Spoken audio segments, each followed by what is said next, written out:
Salam, hər vaxtınız xeyir olsun. Artıq yeni dərs ilinin başlamasıyla bir çox problemlərlə ortaya çıxdı. Bu problemləri mən deyərdim ki, ölkədəki ən böyük media qurumları belə artıq şikayətləri və faktları paylaşıb, yəni ictimailəşdirib çatdıra bilmir, çətinlik çəkir. Bunlardan ən ümdəsinə mən bugün qurumların diqqətini çəkmək istəyirəm və xahiş edirəm hər birinizdən bu videonu maksimum paylaşın. Bugünkü gündə biz yuxarı sinif şagirdlərinin dərsə davam etməməsi ilə bağlı məlumatlarla qarşılaşırıq, valideyn şikayətləri ilə qarşılaşırıq. Hətta bu elə bir fonda bizə çatdırılır ki, valideynlər iddia edirlər ki, məktəb direktorları 10, 11, 9-cu sinif şagirdlərinin məktəbə davam etməməsi üçün illik 1000-1500 arası ödəniş tələb edirlər və əksər hallarda da bu ödəniş valideynlər tərəfindən məktəb rəhbərliyinə ödənir. Buna səbəb nədir? Buna səbəb şagirdlərin məktəbə davam etməməsi və repetitorların yanında hazırlaşmasıdır. Mən buradan qurumlara səslənirəm.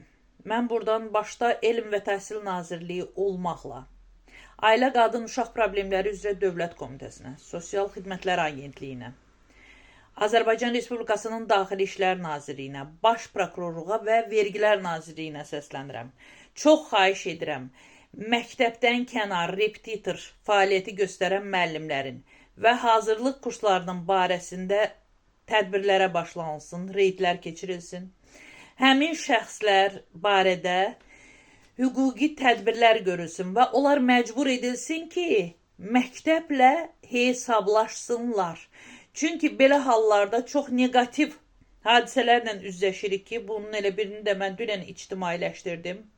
9 saylı məktəbdə baş verən hadisə, şagirdin dərsdən qaçması məsələsində, yəni başına gələn faciə. Ayağının sınması ilə müşahidə olunmuşdu, ayağının deyəndə dabanının çatlaması ilə müşahidə olunmuşdu və belə hallar irəliləyən aylarda çox olacaq. Çünki siniflərdə şagird olmadığı təqdirdə 1-2 nəfərlə müəllimlər dərs qura bilmir. Dərs pozulur. Biz bütün yükü təbii ki, məktəb direktorunun, məktəb müəlliminin, fən müəlliminin üzərinə yıxırıq. Biz əl-ələ verib məktəblərimizin nüfuzunu qaldırmalıyıq. Biz əl-ələ verib müəllimləri bu qarayaxmadan qurtarmalıyıq. Bu təbii ki, bizim əlimizdədir və valideynlərimizə yazığımız gəlməlidir. Bugün bizim valideynlərimizin əksəri çox çətinliklə pul qazanır. Çox çətinliklə bilmir repetitora versin, bilmir uşağını məktəbdən saxlatmaq üçün ödəniş eləsin. Çox xahiş edirəm əl birlikdəliyi ilə biz bu məsələyə bir əncam çəkək. Repetitorlar zəhmət çəksin, dərs saatından sonra şagirdlərə dərs keçsinlər ki, həmin şagirdlərlə də nə məktəblə şagirdlərin problemi olsun, nə də başqa negativ xəbərlərin yayılmasına səbəb olunsun. Mütləq və mütləq repetitorlar məktəblə razılaşmalıdır, məktəblərlə hesablaşmalıdır. Dərs saatını pozan hər bir kəs məsuliyyətə cəlb edilməlidir.